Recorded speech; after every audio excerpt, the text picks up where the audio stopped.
même si déjà dans notre engagement avec Wikileaks, auparavant, nous avions eu à connaître les affres de l'appareil d'État états-unien, et en particulier de la CIA qui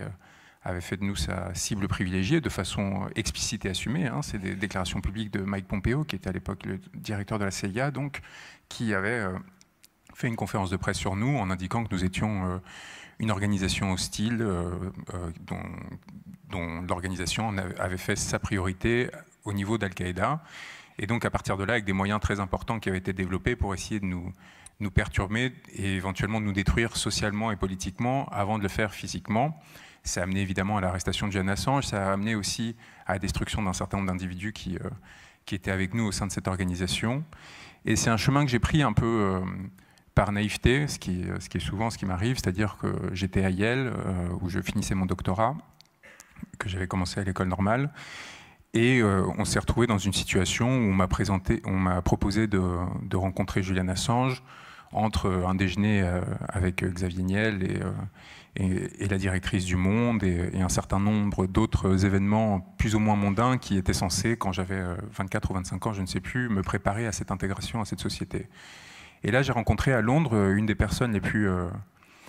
plus intelligentes que j'ai eu l'opportunité en fait, de croiser. Et j'ai fait une crise de claustrophobie au sein de cette ambassade parce que c'était particulièrement angoissant. Il était à l'époque enfermé et il a passé près de 9 ans dans ce rez-de-chaussée où il avait droit à 20 mètres carrés sur un appartement qui devait faire 200 mètres carrés au total, qui était l'ambassade d'Équateur, donc juste à côté du Harrods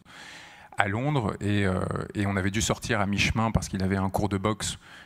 qui était prévu depuis de longue date. Et donc on s'était retrouvé dans la rue, dans un entre-deux, avec voilà, une crise d'angoisse extraordinaire où l'on s'en rendait compte en fait, du niveau d'oppression auquel il était soumis. Après qu'il nous ait montré tous les dispositifs de surveillance qui avaient été mis en place autour de lui, y compris des dispositifs d'écoute qui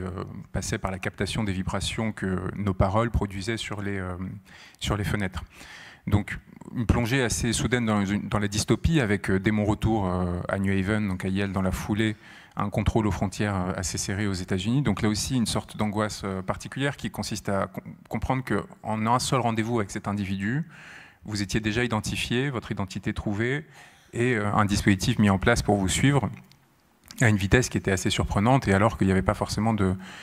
raison qui le justifiait. Mais bon, à l'époque, c'était plutôt l'aventure et l'amusement. Vous voyez, on minait des bitcoins, on était en 2014 sur les ordinateurs de Yale, qui est le principal lieu de recrutement de la CIA, donc il y avait quelque chose d'assez paradoxal au fait d'avoir cette dichotomie, mais on n'en sentait pas encore les conséquences qui, elles, sont venues plus tard, et notamment à partir de 2017, et après l'élection Trump, lorsque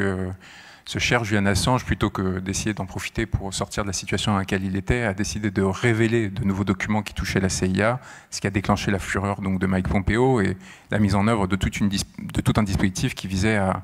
soit l'assassiner, soit le kidnapper, soit provoquer son arrestation, comme ça a été le cas, avec des opérations qui étaient menées à la fois en Équateur, en France, en Espagne et à Londres, en parallèle pour essayer de nous déstabiliser.